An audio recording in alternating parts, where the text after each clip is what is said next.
So today we will discuss the question answers of NCRTs. Okay.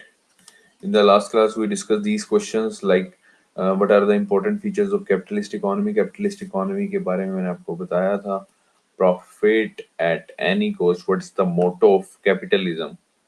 ठीक है. As you see this guy is saying that, so you are telling me that fairness cream can make me successful.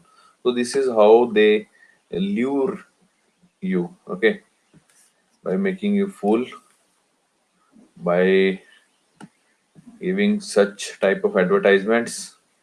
21 दिनों में गोरापन, like in फिर हेरा फेरी Akshay Kumar did. 21 दिन में पैसा double. But Lakshmi chit fund वाली दीदी उसका बेवकूफ बना देती है. The next question we discussed was the four major sectors in an economy: the households, the firms, the government, and the external sector.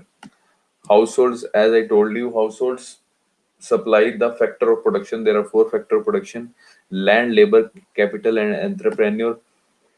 Land से सर मिलता है आपको रेंट. आप किसी को लैंड दोगे, जगह दोगे, उसको रेंट देगा वो. लेबर, एज अ लेबर काम करोगे, मैनेजर काम करोगे, या एज अ ऑपरेटर, या एज अ मशीन मैन, जो भी काम करोगे तो आपको क्या मिलेगी? वेजेस मिलेगी, तनख्वाह मिलेगी. कैपिटल इन्वेस्ट करोगे तो उस पर आपको इंटरेस्ट मिलेगा. And the last one is entrepreneur. ठीक है. Entrepreneur basically means businessman. अब बिजनेसमैन हो तो आपको क्या मिलेगा? प्रॉफिट मिलेगा. Okay. They provide basically market for the output of the firms. ठीक है. फर्म्स क्या है? Basically firms, they are the economic units. For example, we have the firm named Shri Krishna Enterprises. ठीक है. In that firm, it is an economic unit. Okay. And it carry out production of the bags. ठीक है. Bags की production होती है, cotton की production होती है. Okay. Employ and organise the factor of production. Firms का बेसिकली मोटिव क्या होता है? अब हमने इम्प्लॉइज रखे हुए हैं. ठीक है. वर्कर्स रखे हुए हैं, ऑपरेटर्स रखे हुए हैं. ठीक है. We basically employ and organize the factor of production, undertake the production process for the motive of basically profit making. Okay. Government का काम क्या होता है? Government provide law and order, administrative services, maintain growth and stability. Main motive to undertake developmental projects like dams, roads, in heavy industry, ताकि कोई दिक्कत ना हो, ताकि ये जो भी जो सर्कल चल रहा है, इकोनॉमिक सर्कल चल रहा है, उस वो बिल्कुल स्मूथली चले. ओके. ये नहीं कि सड़कें टूटी हुई हैं तो वहां पे कोई सामान नहीं जा सकता. ठीक है. या वहां पे रोड्स नहीं बनी हुई या डैम्स नहीं बने हुए. जैसे सपोज कुछ फैक्ट्रीज को पानी की बहुत ज्यादा रिक्वायरमेंट होती है तो उनके पास डैम्स लगा देते हैं. ठीक है. Invests in education, health, etcetera. Okay. Provide services at nominal price. Okay. External sector engaged in import export, external trade of goods and services. Okay. The next is, the next we discuss the very important topic, great depression of 1929, जिसके बाद कीनीज theory आई थी. John कीनीज नाम का बंदा था. इससे पहले 1929 से पहले जो इंडस्ट्रियल रेवोल्यूशन के दौरान जो थ्योरी थी उसका नाम क्या था? Classical theory. ठीक है. जो कि इवॉल्व हुई थी इंडस्ट्रियल रेवोल्यूशन के दौरान. क्लासिकल थ्योरी जो इंडस्ट्रियल रेवोल्यूशन के दौरान, और ग्रेट डिप्रेशन के बाद कौन सी थ्योरी डेवलप हुई थी? कीनीज थ्योरी. ओके. याद रखेंगे, वेरी इंपॉर्टेंट. ग्रेट डिप्रेशन होने का कारण क्या था? बेसिकली इकोनॉमिक ग्रेट डिप्रेशन हुआ था 1929 से 39 के बीच में. ओरिजिन क्या था? यूएसए था. यूएसए में स्टॉक मार्केट क्रैश हो गई थी and it gradually spread to other countries of the world. Okay. Main cause क्या था? मेन कोज था कि fall in aggregate demand due to under consumption and over investment. Consumption कम थी, इन्वेस्टमेंट ज्यादा थी. हुआ कैसे सर? ग्रेट डिप्रेशन का मेन रीजन क्या था? एग्रीगेट डिमांड कम हो गया. ठीक है. अब एग्रीगेट डिमांड कम क्यों हुई थी? Due to under consumption and over investment. लेकिन ये हुई कैसे थी? ओवर इन्वेस्टमेंट कर दी. सपोज करो जैसे कल चॉकलेट वाला एग्जांपल लिया था. ठीक है. तो जिससे हमारा stock of finished goods piled up बहुत ज्यादा हो गया. ठीक है. जिस वजह से प्राइस लेवल कम हो गया. ठीक है. Further it reduces the profit level which led to fall in employment. ठीक है. रोजगार में कमी आ गई and then reduce in income level which further reduce the demand. Okay. जब एम्प्लॉयमेंट ही नहीं होगी लोगों के पास, जब इनकम ही नहीं होगी. ठीक है. इनकम लेवल जब कम होगा तो जाहिर सी बात है उसके बाद डिमांड आपकी कम होगी, है ना. उसके बाद हमने डिफरेंस किया था कि क्लासिकल इकोनॉमिक्स और किनीसियन थ्योरी, एक सॉरी इकोनॉमिक्स में क्या डिफरेंस है। इसमें सर लेजेस फेरे अप्रोच होती है। It means government interference minimum होता है, ठीक है। वो इसका ये मानना होता है कि मार्केट अपने आप परफेक्ट है, मार्केट अपने आप हैंडल कर लेगी, ठीक है। और ये किनीसियन इकोनॉमिक्स क्या कहता था, market is imperfect and not self sustaining. Okay, इसमें कहता था कि government intervention can only be detrimental. Okay, मतलब डेट्रीमेंटल मींस अनडिजायरेबल, ठीक है, डिजायर नहीं है उसकी, इच्छा नहीं है, ठीक है। मतलब कि बहुत ही जरूरी हो तभी आएगी, ठीक है, otherwise government intervention can only be detrimental. Government spending, Keynesian कहता है गवर्नमेंट स्पेंडिंग जरूरी है to jump start the growth, ठीक है ना। Government spending is not a major market force, इसने कहा government policy can influence the demand. Okay, government policy can influence the demand. For example अभी यूपी में अलीगढ़ में अभी पीछे शूटिंग हो रही थी अलीगढ़ में, जॉन इब्राहिम आया हुआ था, पता नहीं कौन सी मूवी की शूटिंग हो रही थी। तो actually my friend was there, he just told me कि actually I am a very big fan of John Abraham. The reason being is he is a very एक second, he is a very gentle person, gentleman, ठीक है। He's a very mature person and down to earth, ठीक है, that's why I'm his fan. Other than his looks, discipline सबसे अच्छी बात है, discipline man, तो इसलिए मैं उसका बहुत बड़ा फैन हूँ, ठीक है। तो हाँ, मैं बात बता रहा था कि अलीगढ़ में अभी फिल्म सिटी बन रहा है, मतलब कि इंडिया का सबसे बड़ा फिल्म सिटी बन रहा है, ठीक है। अब जाहिर सी बात है, जब जहाँ फिल्म सिटी होगा तो वहाँ की जो आसपास की इकोनॉमी होगी उसमें चेंज आएगा, ठीक है। अब सपोज करो आपके घर के पास सपोज एयरपोर्ट खोल दे गवर्नमेंट, ठीक है, आपके वहां की जमीनों के रेट बढ़ जाएंगे, आपके वहां होटल्स खुल जाएंगे काफी सारे, वहां पे रेट बढ़ जाएंगे, ठीक है। आप सपोज करो कोई खाने पीने की भी, कोई सपोज करो बर्गर की शॉप खोलते हो या कुछ भी एक्स वाई जी कोई फास्ट फूड की चेन खोलते हो, ठीक है, तो गौर उससे फर्क पड़ेगा आपकी इकोनॉमी में। आपको मैं एक बात बताऊं, मैं दिल्ली में था ना, इसमें वाजीराम में जब मैं पढ़ता था, तो जहां हमारा इंस्टीट्यूट था वो जगह थी ओल्ड राजेंद्र नगर, ठीक है, ओल्ड राजेंद्र नगर। और वहां की खास बात क्या थी सर, वहां सर जो चाय वाला आता था ना, मैं सीरियसली बता रहा हूँ, झूठ नहीं बोलूंगा, चाय वाला आता था, उसके रोज के सर, रोज के उसकी आमदन, मैं सीरियसली बता रहा हूँ, रोज की कम से कम उसकी आमदन 60 to 70 थाउजेंड, 60,000 डेली, सीरियसली कह रहा हूँ मैं। सर वो कार पे आता था, सीरियसली कह रहा हूँ मैं, आप विश्वास नहीं करोगे। वहां की इकोनॉमी के रेट्स इस वजह से बढ़े, एक तो पहले, एक तो मेट्रो इजीली पहुंच जाती है वहां पे, हाँ सीरियसली चाय वाला यार, एक तो मेट्रो पहुंच जाती है वहां पे इजीली, ठीक है, ओल्ड राजेंद्र नगर में, ठीक है। अच्छा, इंस्टीट्यूट्स खुल गए हैं वहां पे, जहाँ इंस्टीट्यूट्स खुल गए हैं वहां बच्चे आएंगे, जहां पर भी बाहर का बच्चा आएगा ना, जहां पर भी, उस जगह की इकोनॉमी बढ़ेगी बढ़ेगी, कभी नोट कर लेना। आपके घर के पास अगर कॉलेज होगा ना जहां से बाहर से बच्चे आते होंगे, ठीक है, तो वहां पे भाई साहब देख लेना, अभी उधर जाओगे ना ओल्ड राजेंद्र नगर, आपको दिख जाएंगे वहां पे कितने सारे बच्चे तैयारी वैयारी करते हुए। हाँ, वो कह रहे चाय वालों की किस्मत, नहीं चाय वाले नहीं, इनफैक्ट हर हर कोई वहां पे सुबह पोहा लगाता है, एक बंदा, पोहा समझते हो, पोहा आता है, सुबह नाश्ते में करते हैं, शाम को भी खा लेते हैं वैसे तो।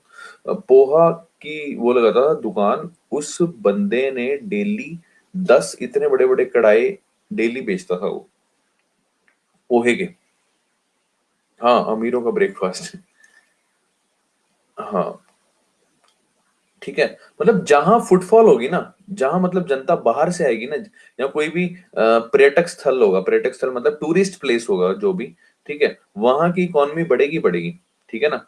आपकी बॉम्बे की इकोनॉमी कितनी राइज अप है, ठीक है, गुड़गांव की कितनी राइज अप है, गुड़गांव की राइज अप होने का कारण क्या है, क्योंकि हाँ इंफ्रास्ट्रक्चर डेवलपमेंट है और वहां पे बड़ी सारी आईटी कंपनीज हैं, और जहां पे आईटी कंपनीज होंगी वहां पे बाहर से बच्चा आएगा, और जहां बाहर से बच्चा आएगा ना वहां की इकोनॉमी राइज अप करेगी, वहां पे डिस्क वगैरह चलेंगे, आपके पब्स चलेंगे, बार्स चलेंगे, ठीक है, खाने पीने के जो छोटी छोटी शॉप्स होती हैं वो चलेंगी, ठीक है।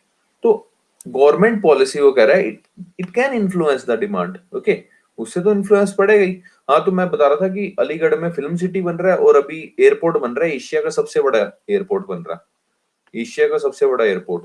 ये मेरे को लग रहा है कि योगी जी, अगर मोदी जी चलेंगे ना उसके बाद योगी जी का नंबर है, पक्की बात। मतलब इन्होंने बिल्कुल क्लियर कट इनका गोल है, और ये तो मोदी से भी ज्यादा ब्लंट है। ठीक है, ब्लंट समझते हो, तीखे। हाँ बिल्कुल। तो नेक्स्ट करते हैं। तो क्लासिकल इकोनॉमी में क्या है, it creating the long term solution. ठीक है, तो किनीज का क्या कहना है कि in the long run we are all dead, हम तो खत्म हो जाएंगे भाई, छोटे छोटे डिसीजंस लो। इट्स ये कहता है कि सप्लाई, हाँ यूपी का नक्शा बदल दे रहे हैं सीरियसली। मेरे यूपी में फ्रेंड्स हैं, दे टोल्ड मी कि यूपी यार बहुत ज्यादा डेवलप हो रहा है, मतलब इवन कि वहां पे जो गुंडागर्दी है बहुत कम हो चुकी है seriously. Anyways, supply creates its own demand, supply अपने आप डिमांड क्रिएट कर लेगी, तभी तो ग्रेट डिप्रेशन आ गया। ठीक है ना, उन्होंने, अच्छा यूपी से हो, क्या बात है देवी जी। तो ठीक है, सप्लाई उसने काफी सारे स्टॉक पाइल अप कर लिए, जिस वजह से क्या हुआ, स्टॉक ओवर इन्वेस्टमेंट होगी, स्टॉक पाइल अप हो गई, जिस वजह से क्या कहते हैं, कंजम्पशन कम होगी। कंजम्पशन कम होने के कारण क्या था, क्योंकि उनको निकाल दिया गया, अनएम्प्लॉयमेंट होगी, fall in employment, not unemployment, fall in employment. Okay, इसमें कहता है कि consumer income stimulates the demand, कि कंज्यूमर की इनकम के ऊपर डिपेंड करता है कि डिमांड कैसी होगी। ठीक है। Theory got popularised during industrialisation around 1750s, and theory got famous after Great Depression, that is early 1930s. Okay, the next is explain the relation between government debt and government deficit। मैंने आपको कल example दिया था वो। ठीक है, government deficit जब आपका टोटल एक्सपेंडिचर गवर्नमेंट का टोटल रिसिप्ट से ज्यादा हो जाए, जाहिर सी बात है खर्चा आपका ज्यादा हो रहा है तो डेफिसिट होगा। ठीक है, और when government deficit, sorry, whereas government debt is the amount of liability owned by the government to the public, foreign or other institution। debt माने कर्ज। ठीक है, government deficit implies increase in the debt of the government। अगर आपके पास कमी है, पैसे की कमी हो चुकी है, ठीक है, तो आप, जाहिर सी बात है, आप किसी ना किसी से तो लोगे ना वो कमी पूरी करने के लिए, तो जिससे होगा आपका डेट बढ़ जाएगा, यानी कर्ज बढ़ जाएगा। And if government continues to borrow to finance deficit, it leads to additional debt. Okay, अगर वो कंटिन्यू करेगी कि डेफिसिट को मैंने पूरा करना है anyhow, then it further leads to the additional debt. Okay, ये हो गया था हमारा। उसके बाद हमने ये भी शायद किया था कि does public debt impose a burden, yes it impose a burden. How it impose a burden, the first thing is it put adverse effect on productivity and investment।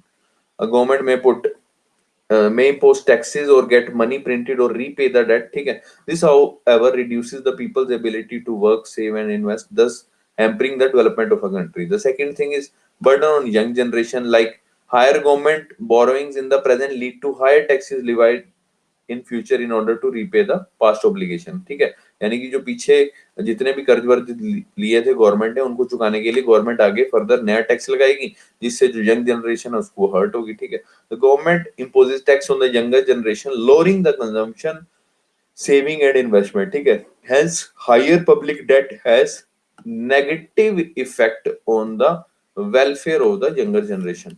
ठीक है, the last thing is, the second last thing is lowers the private investment।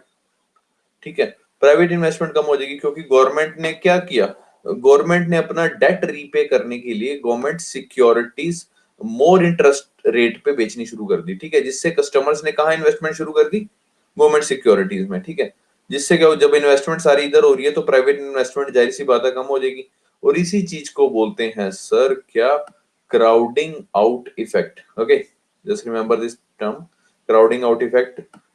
कई बार question पूछा जा चुका है, crowding out effect क्या होता है। Okay, it leads to drain of national wealth। Okay, the wealth of a country is drained out at the time of repaying the loans from the foreign countries and institutions। Okay,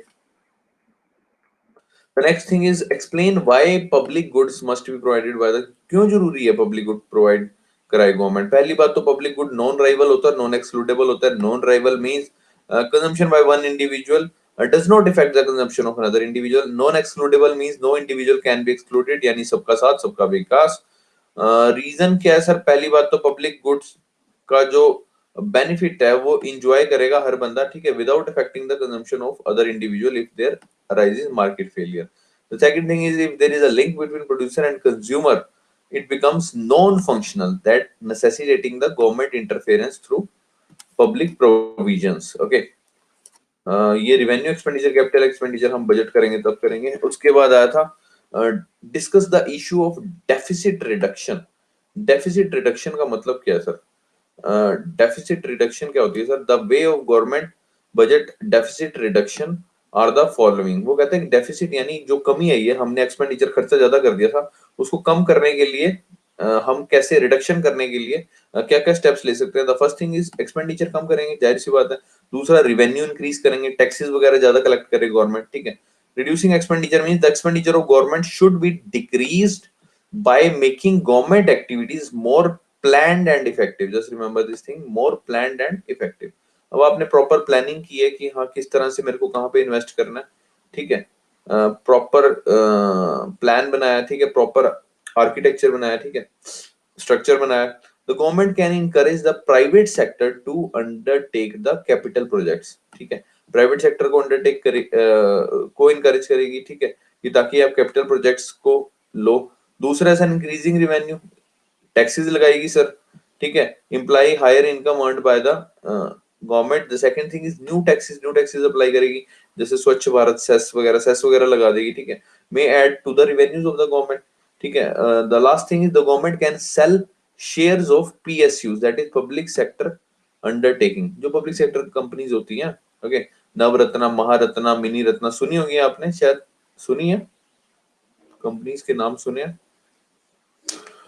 okay okay, paper में question आया था कई बार, इनमें से Maharatna companies, 3-4 companies के नाम दे देगा आपको, you have to identify out of them कि इनमें से नवरत्न कंपनी कौन सी है, महारत्ना कौन सी है। ओके, लिख लेना याद से, ठीक है।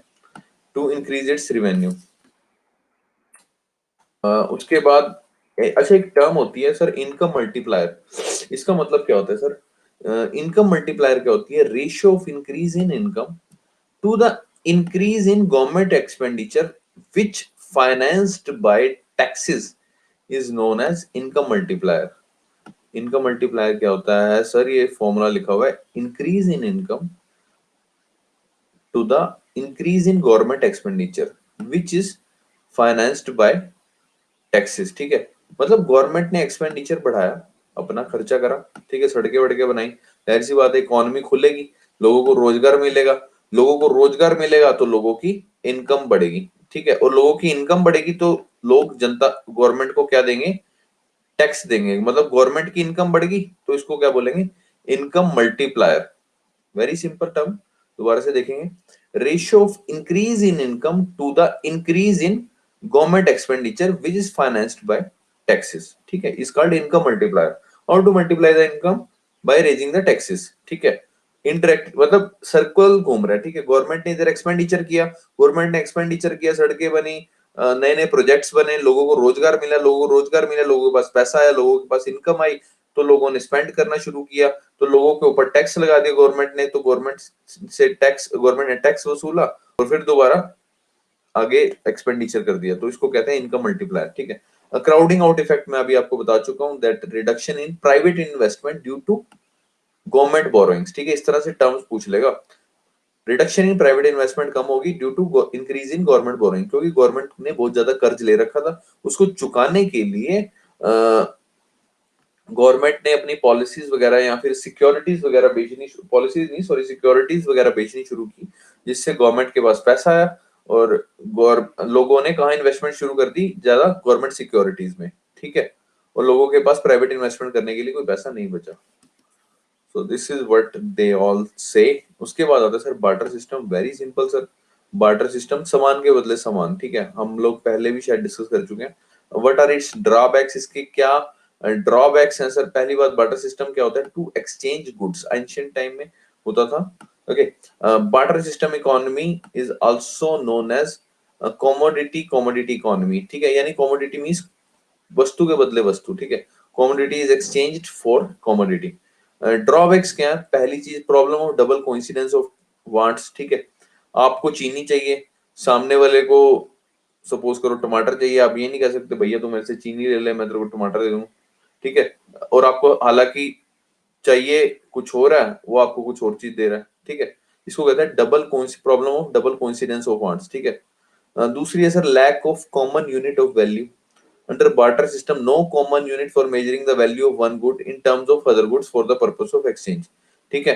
सपोज करो एक बंदे के पास घोड़ा है, ठीक है, और आपके पास है चावल। अब घोड़े की क्या कीमत लगाओगे और चावल की क्या कीमत लगाओगे, और कितने घोड़े। अब घोड़ा आधा तो काट के दे नहीं सकते कि भैया ऐसा है घोड़े की पूंछ पूंछ रख लो तो एक कट्टा चावल का दे दो, ऐसा तो नहीं करोगे ना, थप्पड़ मारेगा आपके मुंह पे, ठीक है। इनफैक्ट आप ही मारोगे उसके मुंह पे अगर वो आपको घोड़े के बाल देगा। सो the thing is, a horse cannot be measured in terms of rice in the case of exchange between rice and horse, okay. And the third thing is difficulty in wealth storage, sir. For future exchange purposes it is very difficult to store commodities, है ना। कितने time तक store करके रखोगे commodities को, ठीक है, पैसा तो स्टोर करके रख सकते हो, है ना। पेरिशेबल गुड्स होते हैं जैसे कि ग्रेन्स होगी, मिल्क हो गया, दूध हो गया, मीट हो गया सर, ठीक है। दीज आर पेरिशेबल गुड्स, जो जैसे फ्रूट्स वगैरह ये सभी पेरिशेबल होते हैं, है ना। उसके बाद वो कहता है कि these can could not be stored to exchange goods in future, okay. उसके बाद है last sir lack of standard of deferred payments, okay. In barter system wealth could not be stored, okay, therefore difficult to pay back loans. सबसे main चीज तो ये है sir, loan कैसे पे कर पाओगे, ठीक है ना। तो मेन चीज तो लोन की होती है ना, बंदा पैसे कहाँ से एडजस्ट करेगा, लेकिन जब वहां उस टाइम बार्टर सिस्टम में पैसे है ही नहीं, कमोडिटीज के बदले कमोडिटीज है। सो these are basically the flaws of the drawbacks of barter system, okay। आगे चलते हैं sir. what are the main functions of money? Money का मेन फंक्शन क्या है sir. How does money overcome the shortcomings of barter system, मतलब पैसे हैं किस तरह जो बार्टर सिस्टम में कमियां थी उसको कैसे पूरा किया, कैसे पूरा किया। सबसे पहली चीज सर क्या है, मीडियम ऑफ एक्सचेंज सर। सबसे इंपॉर्टेंट पॉइंट क्या है, medium of exchange. It facilitate exchange through a common medium that is currency, ठीक है ना। हर करेंसी है आपके पास, ठीक है। 100 रुपए का नोट है, पता है आपको कि हाँ 100 रुपए में ये चीज मिल जाएगी, और चीजों की वैल्यू लगा रखी है ना, कितनी बढ़िया चीज है। अब आपको ये नहीं कि सामान के बदले सामान लेना पड़ रहा है।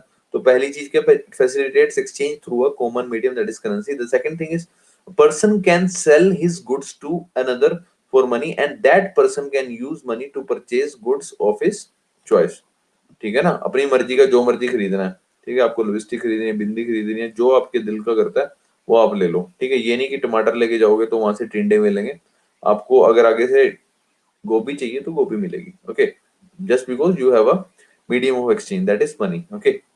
the last point is the money solves the problem of double coincidence of wants, as I told you already, double coincidence of wants, ठीक है।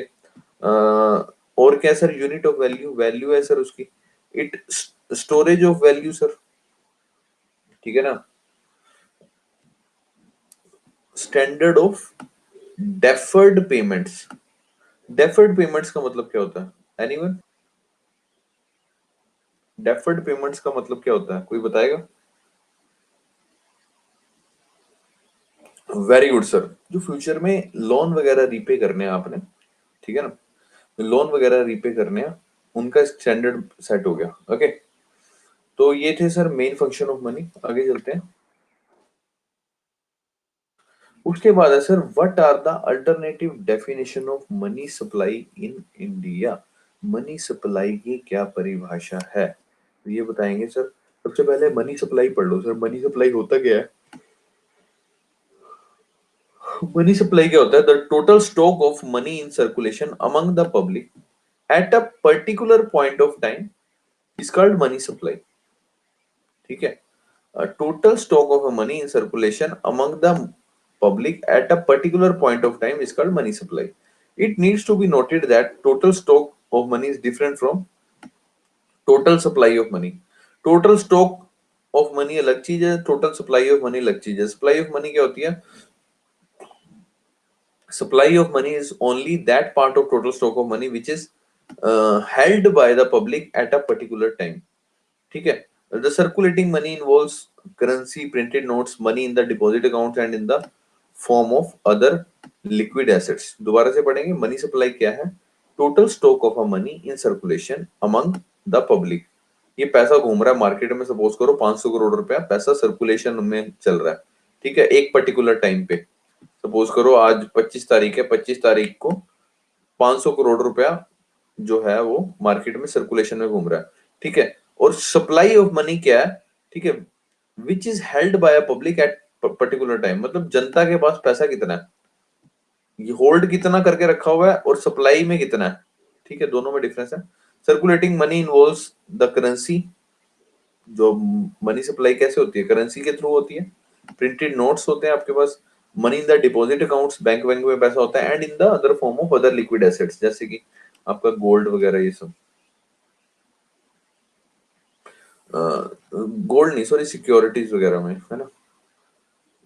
उसके बाद कहता है कि currency held by the public and DD, that is demand deposit, is the net demand deposit held by the commercial banks, ठीक है।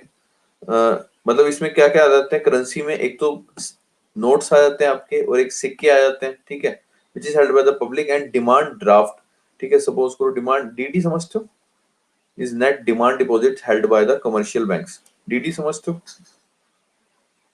हाँ समझते हैं, चलो। The word net implies that only deposits of the public held by the banks are to be included in the money supply. The interbank deposit, ये सबसे important point है, the interbank deposit which a commercial banks hold in other commercial banks are not to be regarded as part of money supply, ठीक है। अब money supply के बारे में पढ़ लो कि according to RBI money supply की कितनी डेफिनेशन है। देर आर वेरियस, अभी ये डेफिनेशन पढ़ोगे ना तो बहुत ज्यादा क्लियर हो जाएगा। There are various definition prescribed by RBI of money supply. The first one is M1, the second one is M2, the third one is M3, and the fourth one is M4. आपसे पूछ लेगा M1, M2, M3, ये कई बार पूछा गया है in fact, मेरे पास आया था ये वाला क्वेश्चन कि M1, M2, M3, M4 में से लीस्ट लिक्विडिटी किसकी है, सबसे कम लिक्विडिटी किसकी है, द आंसर इज M4, याद रखना, द आंसर इज M4। और सबसे हाईएस्ट लिक्विडिटी किसकी है, M1 की। हाईएस्ट लिक्विडिटी मतलब इजिली आपका कैश में जल्दी से परिवर्तन हो जाए, ठीक है, ठीक है। जैसे कि आपका M1 क्या है सर, M1 होता है sir cash, cash in hand, liquid है sir. DD sir demand, demand draft, okay. OD sorry DD है demand deposit of the bank. Demand deposit कहते हैं सपोज सर आपका ये बच्चों के होते हैं ना, जैसे सेविंग अकाउंट होते हैं, ठीक है। अब आपको सपोज करो उसने चेक दिया, ठीक है, आपने आज सपोज करो अपने अकाउंट में 2,000 रुपए जमा कराए, ठीक है। अब आपको मुंह उठा के अगले दिन चले गए, तो आपने चेक के ऊपर लिख दिया भाई मेरे को तो इसमें से 1,000 रुपए आज आज ही चाहिए, ठीक है, तो वो क्या डिमांड डिपॉजिट है आपकी, ठीक है। एक होते हैं टाइम डिपॉजिट, जो अभी डिस्कस करेंगे, और ओडी है sir other deposits held by the RBI, ठीक है ना, कि बैंक बैंक का दिवाला ना निकल जाए उसके लिए आरबीआई ने कुछ डिपॉजिट्स किए होते हैं, जैसे सीआरआर वगैरह मेंटेन करता है ना, CRR SLR, okay. CRR basically RBI के पास मेंटेन करता है, याद रखना। M1 has currency held by public, D है डिमांड डिपॉजिट, और ओडी है other deposits held by RBI. M2 है sir M1 plus saving of the people with post office. आपने वो देखा होगा ना, डाक खाने में लोग पैसे जमा कराते हैं, है ना, कि हाँ यार बेटी की शादी होगी, या दादी की आंखों का ऑपरेशन कराना है, या बहन की शादी करानी है ना, तब तुड़वाएंगे पोस्ट ऑफिस में से, डाक खाने में से, फिक्स डिपॉजिट, है ना। आपके घर में भी होंगे शायद, किसी ना किसी ने करवाए होंगे।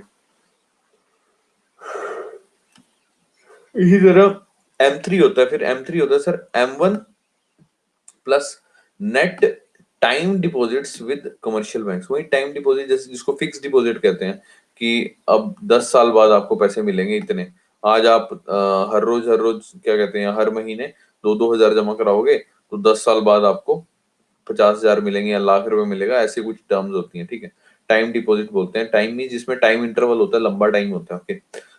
The M4 is M3 plus total deposits with post office, M3 plus total deposits with post office excluding the national saving certificate, okay। Exclude करना है इसको नेशनल सेविंग सर्टिफिकेट को, ठीक है। M3 plus total deposit with post office. तो measurement of money supply कैसे होती है, 3-4 तरह से होती है। M1, M2, M3 और M4। M1 means currency held by public, demand deposit, other deposit held by RBI। M2 होता है sir M1 plus saving of the people with post office, जो पोस्ट ऑफिस में डाक खाने में जो पैसे जमा कराए होते हैं। M3 होता है sir M1 plus net time deposit with commercial bank. और M4 होता है sir M3 plus total deposits with post office. Okay okay हाँ, तो इसमें नोट करने वाली बात क्या है, आपसे पूछ सकता है। M1 और M2 को बोलते हैं सर नैरो मनी, और M3 और M4 को बोलते हैं ब्रॉड मनी। जाहिर सी बात है ब्रॉड इसलिए बोलेंगे क्योंकि इसमें सारी डेफिनेशंस कवर हैं। इसमें पूरा का पूरा M3 कवर है और total deposits with post office, ठीक है। और M3 में आपका M1 पूरा कवर है और net time deposit with commercial bank. तो ये दोनों तो हो गए सर ब्रॉड मनी के अंदर आ गए, ठीक है। और ये जो M1 M2 आ गए ये किसके अंदर आ गए, आपके नैरो मनी के अंदर। याद रखेंगे, कई बार क्वेश्चन पूछा गया इस पे। जैसे मैंने आपको बताया कि M1 is the most liquid and easiest for transactions, जाहिर सी बात है। whereas the M4 is least liquid of all.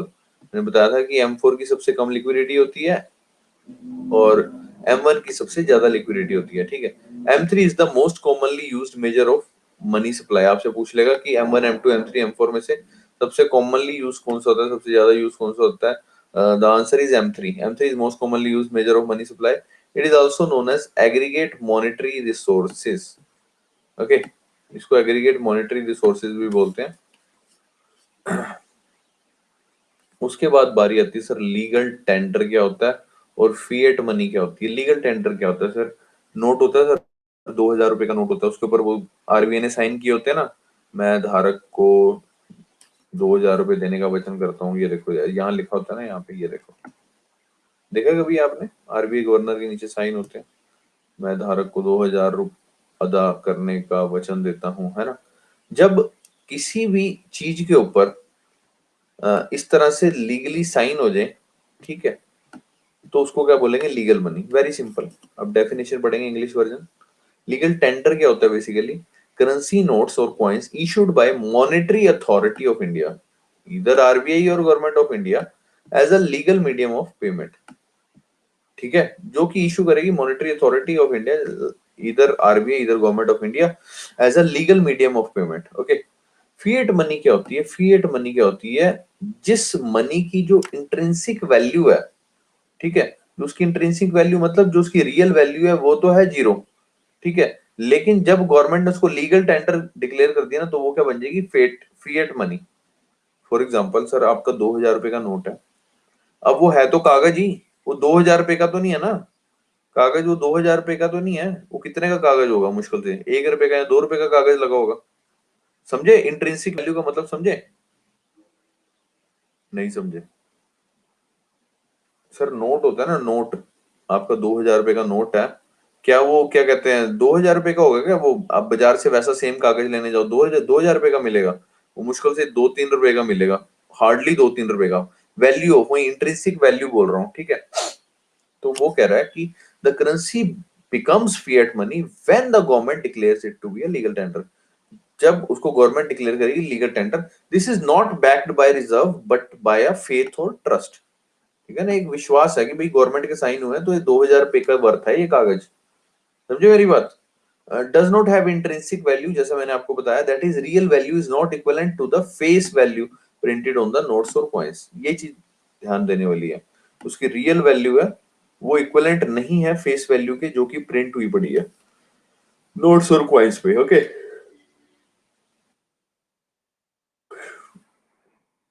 देख लो sir, fiat money only obtains value from government and people's trust in it। okay,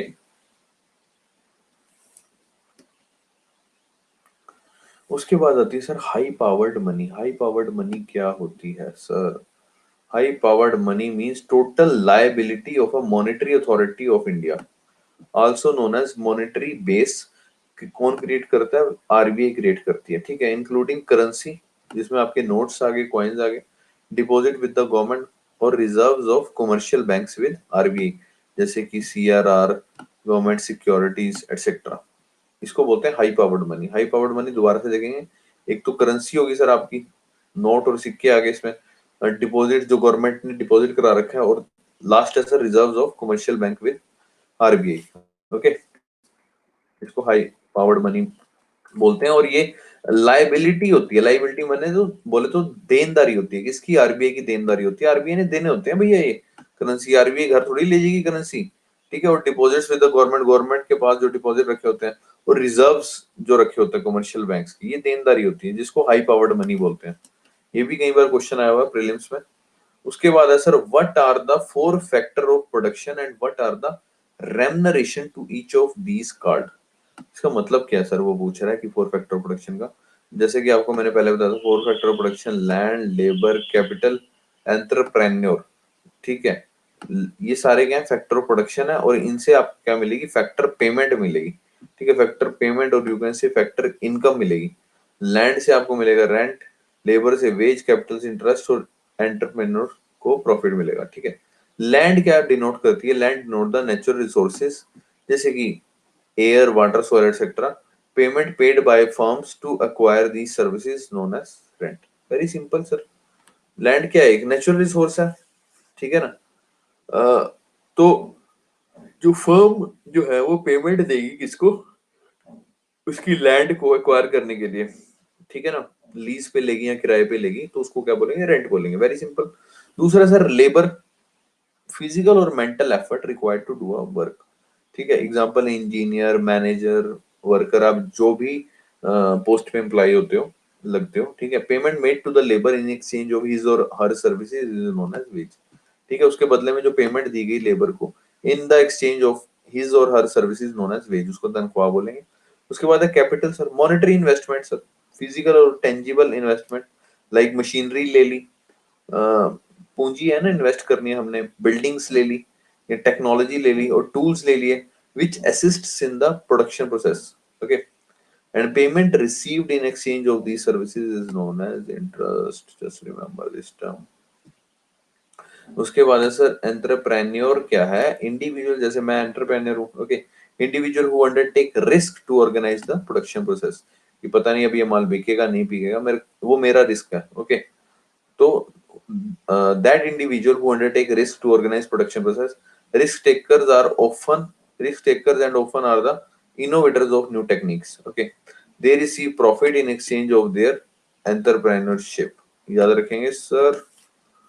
these are the four factors of production. उसके बाद आता है difference between stock and flow। ये तो यार बहुत जबरदस्त टॉपिक है, कई बार क्वेश्चन पूछा गया। स्टॉक क्या होता है sir? Variables that are measured at a particular point of time. Example जैसे बैंक का बैलेंस 1 जनवरी 2020 को क्या है? 1 लाख रुपए। Variables that are measured at a particular point of time, उस पर्टिकुलर पॉइंट ऑफ टाइम पे क्या है बैंक का बैलेंस? जैसे सपोज 1 जनवरी 2020 को है 1 लाख रुपए। फ्लो क्या होता है? Variables that are measured over an interval of time. Example earn interest earned on bank deposits for 1 year. एक साल में बैंक ने कितना ब्याज अर्न किया, ठीक है। कितना ब्याज अर्न किया, कितना इंटरेस्ट अर्न किया, ठीक है। वो क्या हो गया सर? फ्लो हो गया। फ्लो मींस अब variables that are measured over an interval of time. Example interest earned on bank deposit for a 1 year. इसमें कोई टाइम डायमेंशन नहीं होती, क्योंकि उसी पर्टिकुलर पॉइंट ऑफ टाइम पे आपको देखना है, मेजर करना है, ठीक है। इसमें टाइम डायमेंशन होती है, जैसे 1 साल का बता दे कितना फ्लो आया, कितना पैसे आया, ठीक है। 6 महीने का या 10 दिन का, ठीक है। एग्जाम्पल कैपिटल, बैंक डिपॉजिट्स और water in a tank. Water in a tank, यहाँ ये इससे तो क्लियर पता चल गया कि पानी में उस पर्टिकुलर पॉइंट ऑफ टाइम में कितना, सॉरी टैंक में उस पर्टिकुलर पॉइंट ऑफ टाइम में कितना क्या है? पानी है, ओके। और फ्लो क्या हो गया? Flow, water flowing in a stream, पानी बही जा रहा है, बही जा रहा है झरने में, ओके। कैपिटल इंफॉर्मेशन और इंटरेस्ट ऑन कैपिटल, जो ब्याज लगेगा। सपोज करो कि आपने किसी को ब्याज पे पैसे दिए 6 महीने में, कि भैया ऐसा है 6 महीने में मेरे मैं तेरे को ये 1 करोड़ रुपए पैसे दे रहा हूँ, तो तेरे को मेरे को 6 महीने में लौटाने हैं, ठीक है। अब 6 महीने सपोज करो साल साल के लिए दिए, उसका जो मेच्योरिटी पीरियड है वो 1 साल है, ठीक है। अब 1 साल में आपने जो ब्याज अर्न करी है, ठीक है, आपने 1 करोड़ रुपए की उसको कहा कि 1% मेरे को ब्याज देता रहियो हर महीने, तो उसको क्या कहते हैं? 10 लाख रुपए अराउंड आप हर महीने ब्याज ले रहे हो। 1 लाख होगी, 10 लाख होगी, 1 लाख होगी ना। 1 लाख रुपए ब्याज ले रहे हो आप, ठीक है। तो वो क्या है, टाइम डायमेंशन है ना उसकी। हर साल आपके पास फ्लो आता रहा पैसे का, ठीक है, कैपिटल फॉर्मेशन होती रही। ओके, ये तो है कैपिटल जो स्टेबल है, और ये है सर कैपिटल फॉर्मेशन हो ही जा रही है, बन रही है, मतलब प्रोसेस चल रहा है। ठीक है, फ्लो, फ्लो समझ गए, जैसे पानी का फ्लो चली जा रहा है। जैसे आपने टूटी खोल दी तो वो बाल्टियां भरी जा रही हैं, भरी जा रही हैं। और एक बाल्टी का अगर मैं पूछ लूं कि इसमें कितना पानी है, वो क्या हो गया, स्टॉक हो गया। क्लियर है सर, स्टॉक और फ्लो में difference.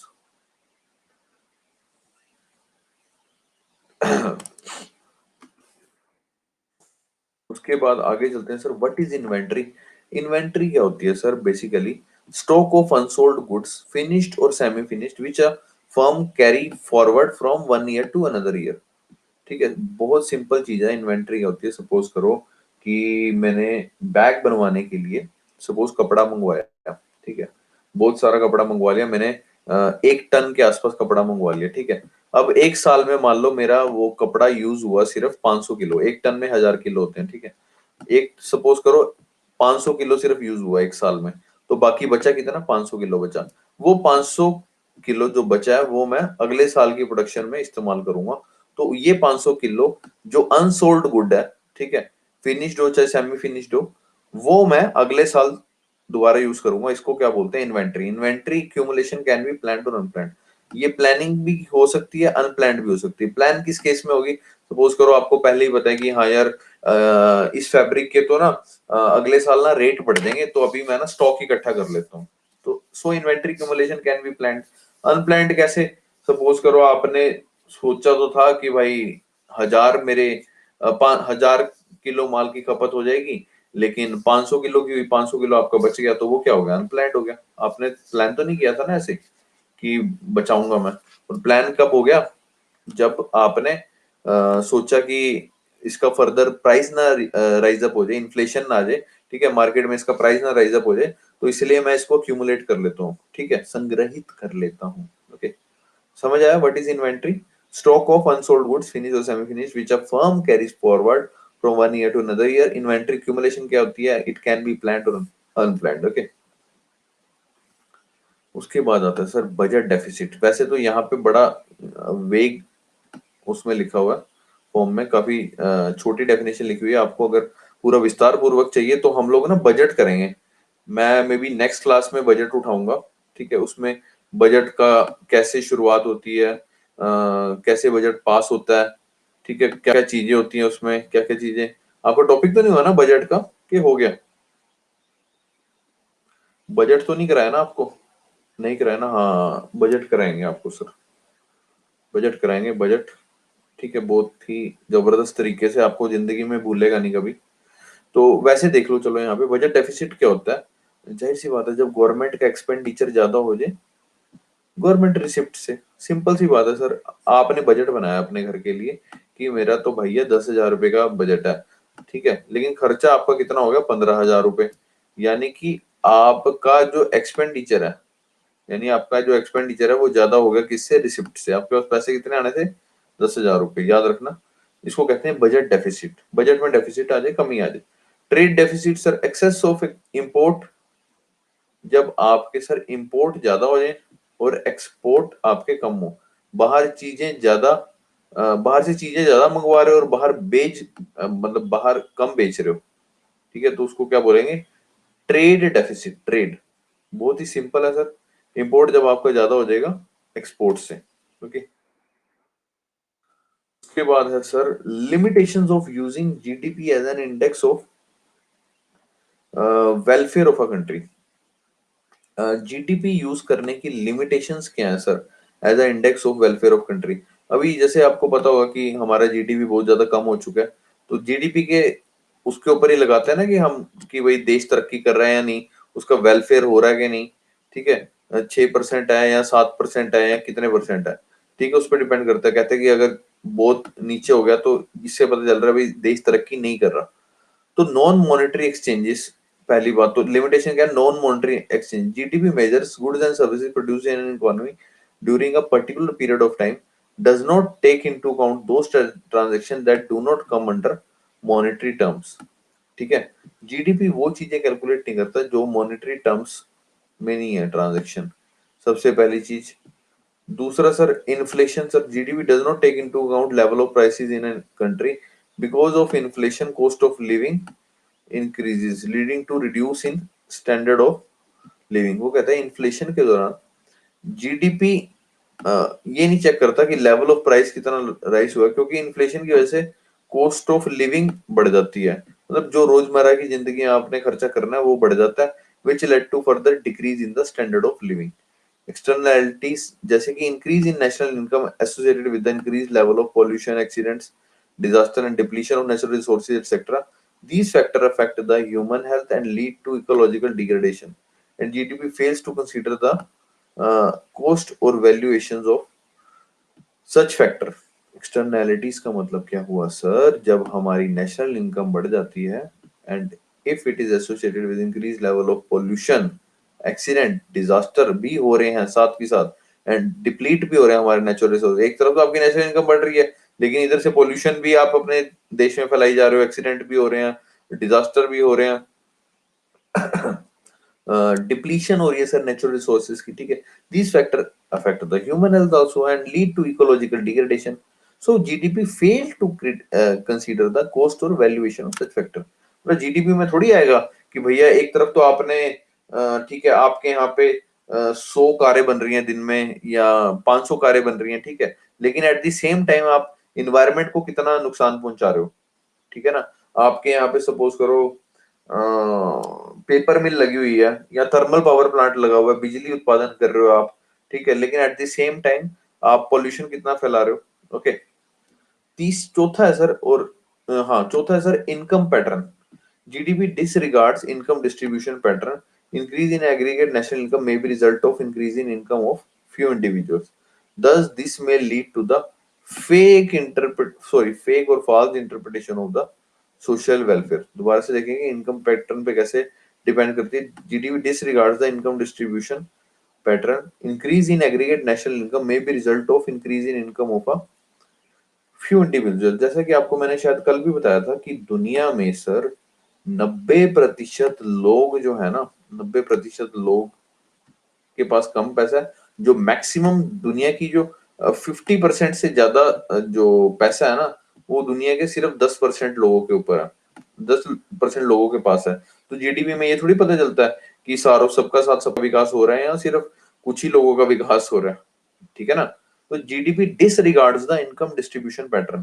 Increase in aggregate national income may be result of increase in the income of few individuals, it may be, ठीक है। so thus this may lead to the false interpretation of the social welfare, ठीक है ना। इसका मतलब जरूरी नहीं कि सबका साथ सबका विकास हो रहा है, मे भी ऐसा हो कि कुछ ही का विकास हो रहा हो, लेकिन ये चीज वो जीडीपी में शो नहीं होती। So this and up for the NCERTs question bank. अभी बताओ इसमें कोई डाउट हो तो जल्दी से बताओ, मैं एक सेकंड एक चीज देख रहा हूँ।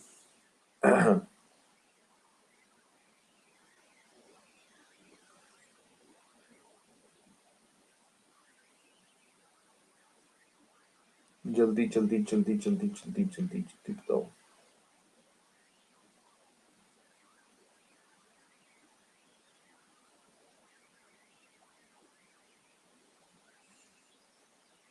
सर फिएट मनी क्या होता है मैम? फिएट मनी मैंने आपको बताया कि सपोज करो, लो आपको लाइव करके दिखाते हैं। ये कागज है सर, 100 रुपए का नोट है, ये दिख रहा है सभी को, ये 100 रुपए का नोट है। अब ये कागज से बना हुआ है ना, कागज से बना ना, आप सेम कागज लेने जाओगे ऐसे मार्केट में, ठीक है, तो ये कागज 100 रुपए का नहीं है, ये एक्चुअल में इसकी वैल्यू क्या है, ये हार्डली 1-2 रुपए का होगा, ठीक है।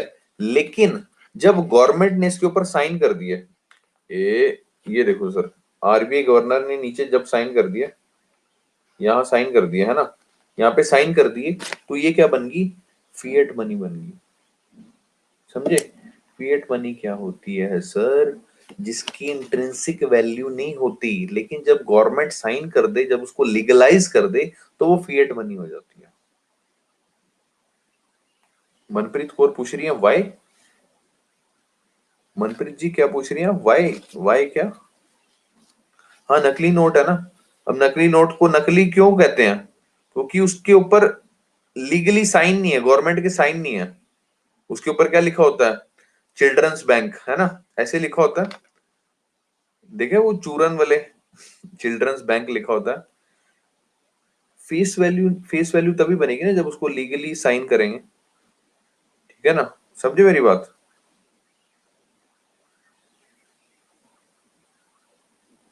हाँ, जो भी यार, वो चूरन वाले नोट, चिल्ड्रंस बैंक वाले, ठीक है, जादूगर वाले नोट्स।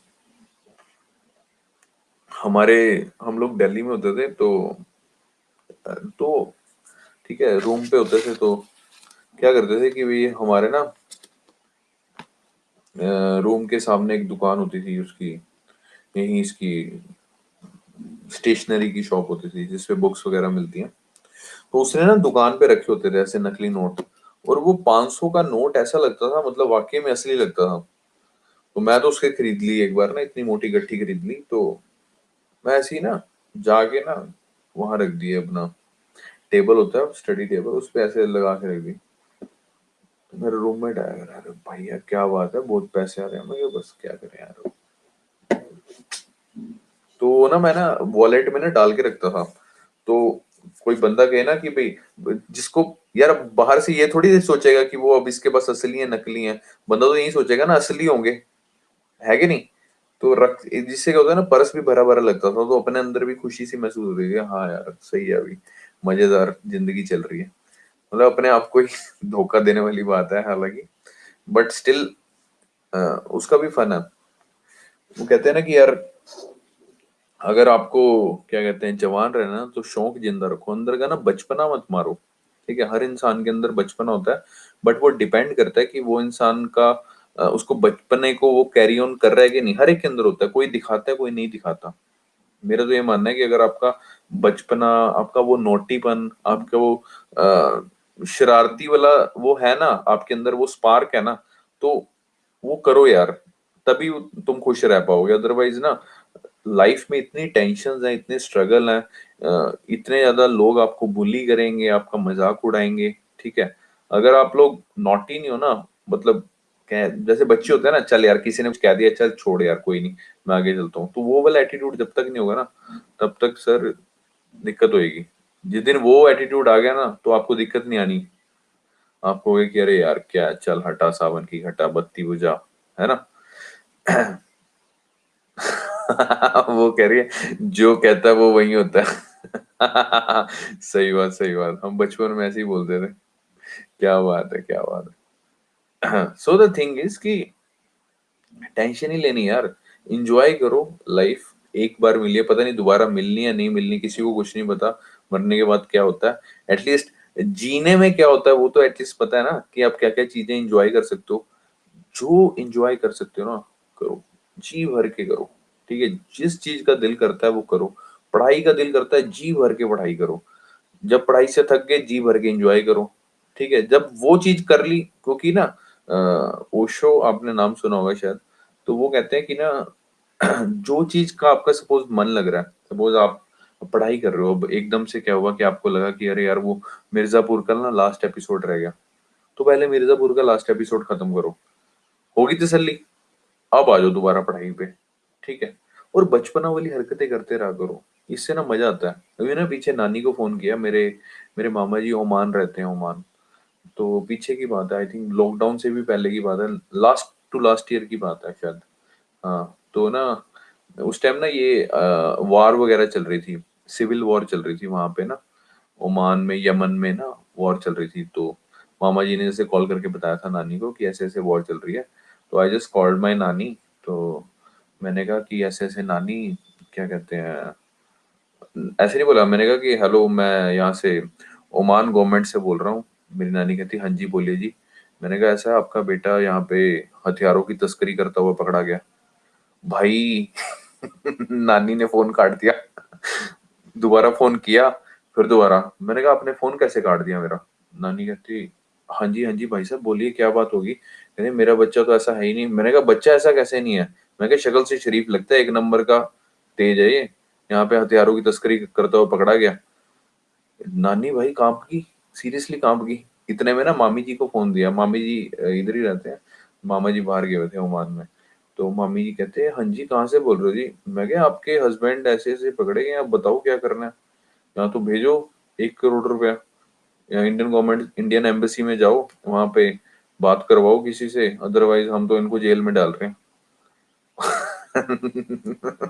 मम्मी के भी हाथ पैर कांप गए। फिर थोड़ी देर बाद मम्मी ने बताया कि ऐसे ऐसे ये कर रहा है ड्रामे। तो कहने का मतलब करते रहना चाहिए यार, मजाक वजाक ना एकदम कुछ की करते रहना चाहिए। हमने कॉलेज में ना हम लोग हॉस्टल में रहते थे। तो क्या कहते हैं, मेरे को ना पहली बार पता चला कि ना वाटर कूलर में ना, वाटर कूलर में गैस होती है। आपको पता है वाटर कूलर में गैस होती है? आपको पता है वाटर कूलर में गैस होती है? ये वाटर कूलर में फ्रिज में गैस होती है, अब तो पता चल गया होगा ना। CFC HFC होती है ना, फ्लोरिनेटेड गैसेस होती हैं। हमें नहीं पता था यार क्या होता है उसमें। तो वी जस्ट, हम लोगों ने क्या किया, सेकंड बिल्डिंग से, सेकंड दूसरे माले से हमने वाटर कूलर, ऐसी ही रात को ना 2 बजे निकल गए कि भाई नाम करना है, क्या करें लाइफ में, नाम करते हैं। तो 2 लोग ऊपर गए, तो क्या करें भाई, एक काम करते हैं वाटर कूलर उठा के नीचे फेंक देते हैं। तो वाटर कूलर उठा के नीचे फेंका। हमने कहा आराम से चला जाएगा, तो सुबह तक नाम हो जाएगा हमारा हॉस्टल में कि भाई क्या बात, क्या इतना बढ़िया काम किया। तो फेंका, तो वो नीचे से ना एकदम से बॉम्ब की आवाज आई। और वो जैसे बम सा नहीं फटता इस तरह से, आग वाग टाइप सा, इस तरह वो सारा हॉस्टल जाग के बैठ गया। मैंने कहा अरे भाई ये तो तगड़ा नाम हो गया। तो तब पता चला कि इसमें गैस भी होती है। तो खैर आपको ऐसा नहीं करना। ठीक है। और हमारे तो, हम लोग हमारे क्या करते थे क्लास के बच्चे, स्विचेस तोड़ देते थे, लाइट्स, स्विचेस होते हैं ये जो लाइट ऑन होती है लाइट ऑफ होती है, तो इस तरह के स्विचेस। और मेरा दोस्त था एक बेनीवाल, हम लोग प्रिंसिपल रूम में गए तो प्रिंसिपल सेट की ये दीपांशु और नीरज बेनीवाल ने ये तोड़ा, स्विचेस तोड़े हैं। तो मेरा फ्रेंड था बेनीवाल, जाट आदमी था। तो व्हाट ही सेड वाज कि मैम आप फिंगरप्रिंट्स चेक करवा लो, आप फिंगरप्रिंट्स चेक करवा लो, इस पे हमारे फिंगरप्रिंट्स नहीं मिलेंगे आपको। मैम कह रहे साले CID चल रही है यहाँ पे। तो these are the example of some of the naughtiness. ठीक है, आपके अंदर अगर वो रह गई ना सर, मजा आएगा, मैं बाई गॉड कह रहा हूँ। वो रहनी चाहिए, हल्का हल्का ना कुछ करते रहना चाहिए। क्योंकि ना अगर आप एक ही चीज कर रहे हो ना, वो बहुत ज्यादा प्लेटोनिक हो जाएगा। आप पढ़ ही रहे हो पागलों की तरह, तो it it seems very you know platonic, और आपको बोरियत भी महसूस होगी। बट लेकिन अगर आप छोटी छोटी ये चीजें, मैं ये नहीं कह रहा घर के स्विच तोड़ दो, ठीक है।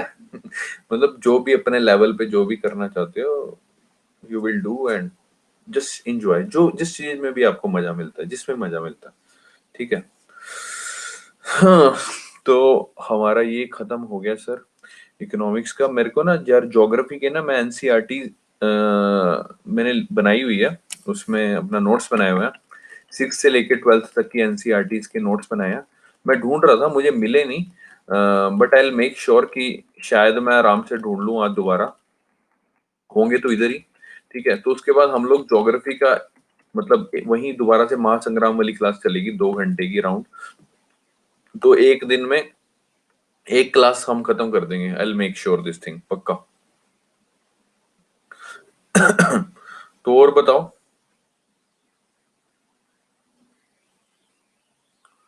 सर, PDF सेंड कर दो, वो कर देता हूँ। और बताओ कोई डाउट हो इसमें, कोई डाउट हो?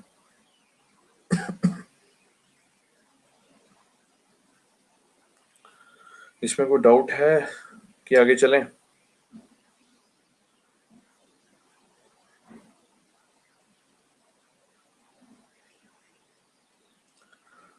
PDF तो सेंड कर रहा हूँ।